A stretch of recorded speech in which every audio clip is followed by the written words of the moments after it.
આજરોજ ઘણા આક્ષેપો સાથે લીંબડી તાલુકા ગ્રામ્ય અને લીંબડી શહેર કોંગ્રેસના હોદ્દેદારો અને કાર્યકરો જેમાં લખધીરસિંહ રાણા, ખુશાલભાઈ જાદવ, અનિલભાઈ સિંગલ, બાબુભાઈ સોલંકી તેમજ જાદવભાઈ મકવાણા અને પુષ્પાબેન વાઢેર સહિતના લીંબડી તાલુકા પંચાયતે આવેદન આપવા માટે દોડી આવ્યા હતા.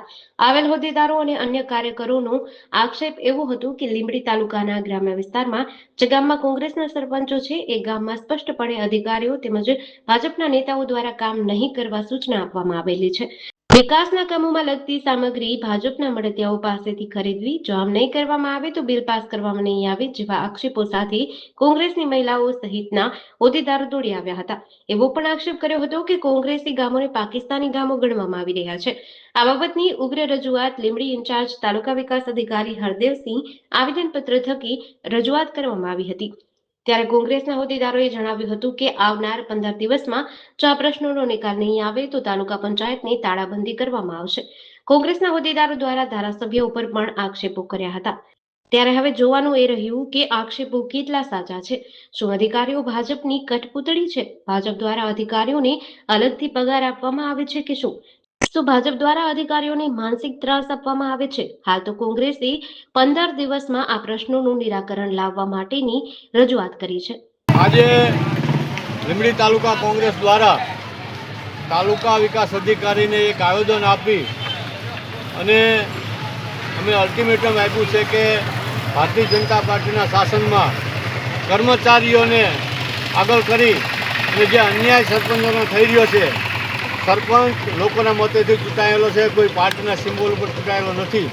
વિચારસરણીથી કોઈ પણ માણસ કોઈની સાથે પણ હોઈ શકે.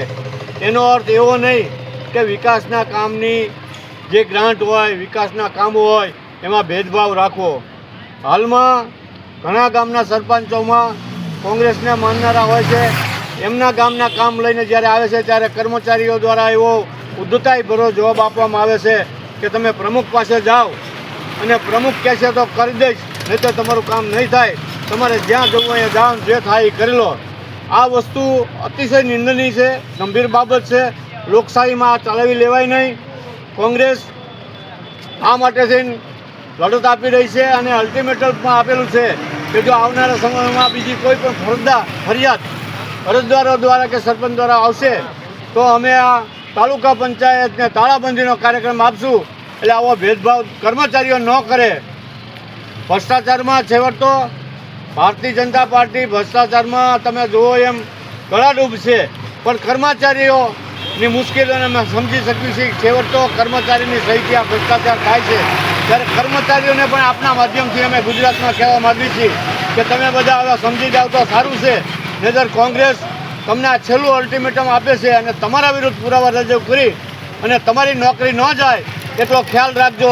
આટલું કહેવા માટે આજે અમે આવ્યા છીએ. કયા લેવલથી કામ કરવાની ના પાડવામાં આવે? કયા લેવલથી, કયા અધિકારીઓ કે તાલુકા પંચાયતના કર્મચારીઓ પાસે સરપંચ જાય કોઈ કામ લઈને તો એમને સ્પષ્ટ કહેવામાં આવે છે કે તમે પ્રમુખ પાસે જાઓ તો તમારું કામ થશે.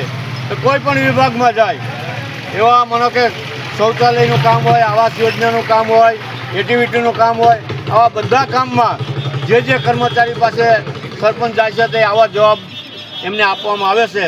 આ વસ્તુ કોઈ પણ હિસાબે ચલાવી લેવાય નહીં. કેટલા દિવસનું અલ્ટિમેટ આપ્યું? અમે 15 દિવસનું એમને અલ્ટિમેટમ આપ્યું છે અને હવે કોઈ ફરિયાદ નહીં આવે એવી એમની પાસે અપેક્ષા રાખવી છે. પણ ફરિયાદ આવશે તો હવે અમે કર્મચારીઓ સાથે પણ પગલાં લેતા અચકાશું નહીં. જેડીસી ન્યૂઝ સાથે કલ્પેશ વાઢેર, સુરેન્દ્રનગર.